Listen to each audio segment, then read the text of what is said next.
పట్టణం గాయత్రీనగర్ శివార్లో దారుణం. అత్యాచారం చేసి హత్య చేసి ఉంటారని అనుమానాలు. మృతురాలు 24 సంవత్సరాలు గల అన్షిత విశ్వాస్ గా గుర్తింపు. ఇద్దరు పిల్లలు 5 సంవత్సరాలు గల అనిత శ్రీ విశ్వాస్, 6 నెలల మన్విత శ్రీ విశ్వాస్. ఘటనా ప్రాంతానికి చేరుకొని పరిశీలించిన 1వ పట్టణ పోలీసులు.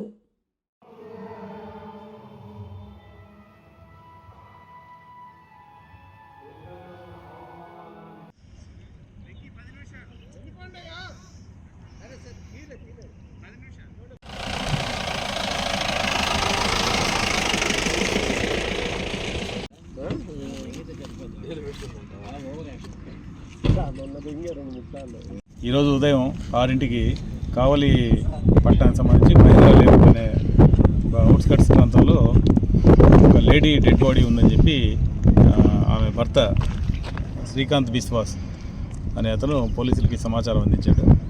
ఈ శ్రీకాంత్ విశ్వాస్ అనే అతను కలకత్తా నేటివ్ ప్లేస్. పైల్స్ సంబంధించి ఆయుర్వేదిక్ మెడిసిన్ ఇస్తూ గత 15 సంవత్సరాలుగా కావలిలోనే సెటిల్ అయి ఉన్నాడు.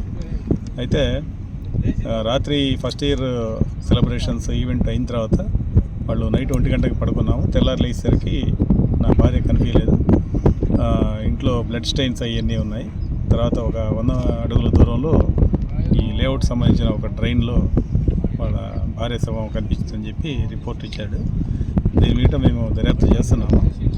సో అదే ఇంట్లో వాళ్ళ హాస్పిటల్లో పనిచేసే ఇంకో వాళ్ళ బంధువు నయన్ విశ్వాస్ అనే అతని మీద అనుమానం వ్యక్తం చేస్తున్నాడు. కారణాలు ఏంటి అనేది తదుపరి దర్యాప్తులో తెలియాల్సి ఉంది. ప్రస్తుతానికి దర్యాప్తు స్టేజ్ ఉంది కాబట్టి తదుపరి అంశాలు అనుమానితుడిని విచారిస్తున్నాం. కన్ఫర్మ్ చేసుకోలేదు సార్. చనిపోయిన పేరు సార్, మహిళ పేరు అర్పిత్ విశ్వాస్ 24 సంవత్సరాలు.